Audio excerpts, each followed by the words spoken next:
ഒരു സ്വർണ്ണപ്പണിക്കാരനായിരുന്നു അദ്ദേഹം. അതുകൊണ്ട് തന്നെ ലോഹങ്ങളെക്കുറിച്ച് അദ്ദേഹത്തിന് കൃത്യമായ അവബോധം ഉണ്ടായിരുന്നു.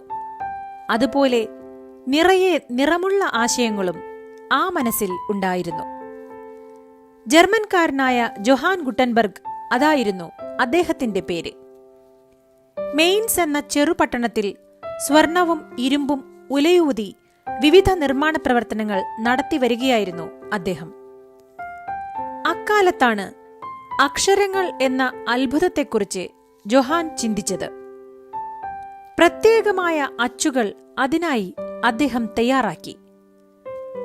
ലോഹങ്ങളെക്കുറിച്ചുള്ള അറിവ് അതിന് സഹായകമായി. ഒരിക്കൽ ഉപയോഗിച്ച അച്ചുകൾ വീണ്ടും ഉപയോഗിക്കാൻ പോന്ന തരത്തിൽ രൂപപ്പെടുത്തി. ജൊഹാൻ തയ്യാറാക്കിയ അച്ചുകളിൽ ആദ്യം ജനിച്ചത് ബൈബിളായിരുന്നു. 1455 ആ ജനനം.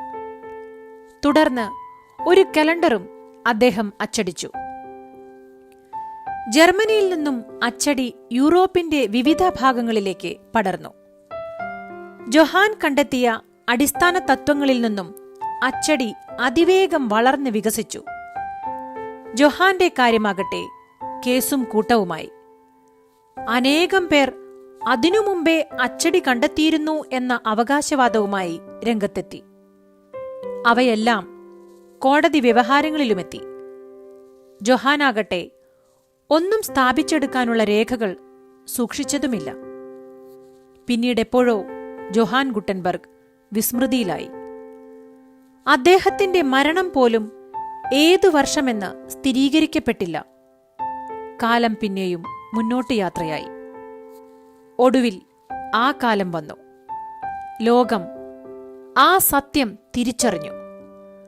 ജൊഹാൻ ഗുട്ടൻബർഗായിരുന്നു അച്ചടിയന്ത്രം കണ്ടുപിടിച്ച ആദ്യത്തെ വ്യക്തി. അതുകൊണ്ട് തന്നെ ലോകം അദ്ദേഹത്തെ ഇങ്ങനെ വിളിച്ചു: ജൊഹാൻ ഗുട്ടൻബർഗ്, അച്ചടിയുടെ പിതാവ് എന്ന്. സത്യങ്ങൾ അങ്ങനെയാണ്. ചിലപ്പോഴെല്ലാം കരിപുരണ്ട് കിടക്കും. എന്നാൽ ഒരിക്കൽ ഊതിക്കാച്ചി തെളിച്ച പൊന്നുപോലെ അത് തിളങ്ങും.